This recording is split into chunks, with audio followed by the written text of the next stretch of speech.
Hey everybody, Graham here.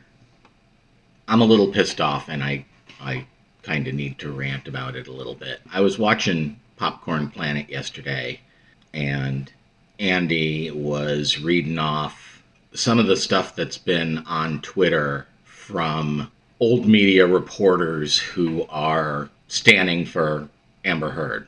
And one of the things that these reporters have been doing, and I think I remember what the name of the reporter was, but I don't want to say it because I don't remember exactly, and I don't want to accuse the wrong person of anything. So I'm just gonna refer to this reporter as Kay. But Kay has been going through the released court documents, taking advantage of Andrea Burkhart's hard work. But what they've learned going through these is that Johnny has a prescription for Cialis. And this is being trumpeted all over the internet as Johnny Depp has erectile dysfunction. Now, a number of these old media hit pieces have talked about how Amber is being re-victimized in the wake of the trial and the subsequent verdict. And first of all, Amber was not a victim, so she can't be re-victimized. She's merely being criticized for the things she did. But let's talk about Johnny, who was the victim. Now, what happens to victims of male violence? It's said, oh, he's not really a man. Oh, he's a pussy. Oh, he's a wuss. So what are they doing? They're putting this information out and they're saying he can't get it up. Johnny Depp isn't a man. His dick doesn't work.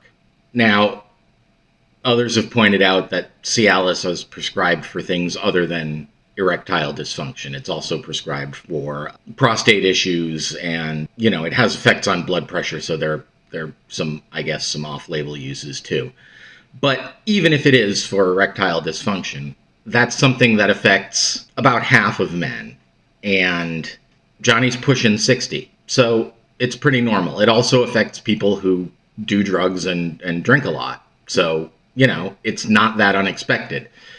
But what's really bothering me is this whole, the way it's being used to imply that he's less than a man. Because this is what is said about male victims of abuse.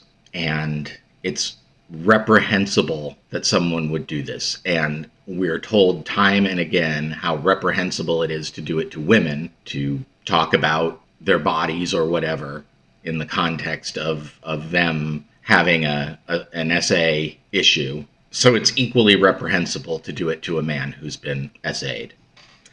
Now, people who are standing for Johnny are not blameless on this. Information has also come to light, which I believe people already knew about, but I guess now there are documents, and so it's being pushed all over the place, that Amber has a history as an exotic dancer and an escort. And I don't think there's anything wrong with that. I think if that's the opportunity that presented itself at the time and that's what she wanted to do, I don't see anything wrong with her doing it. I do not think it is super ethical of people to push this information to impugn Amber.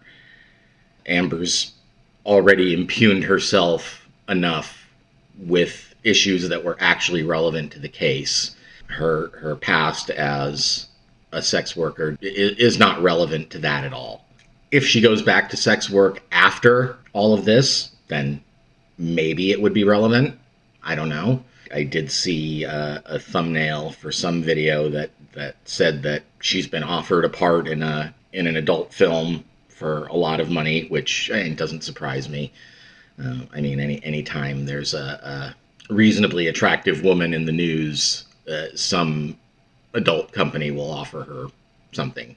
And 99% of the time these things get turned down. I just wanted to express the fact that I think that this is reprehensible, unconscionable, and the people doing this should lose their jobs. And they're doing it for no other reason than their ideology and gatekeeping their profession.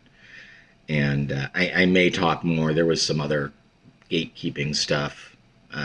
So I may talk more about that in another video. It kind of overlaps with some of the stuff that I talked about in the Eve Barlow video, but I'll need to get my my names and facts straight before I talk about that because, like I said, I don't want to falsely accuse anybody.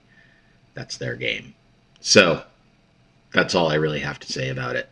I've hated the media for a long time. I'm talking about the old media, the mainstream media, the legacy media, whatever you want to call it. The people who work for big news organizations like CNN and CBS. I've hated that media for a long time. And I've talked about one of the events way back in one of my early videos about the Olympics. I talked about going to see the passing of the Olympic torch and how we couldn't actually see anything because reporters had completely encircled the runners.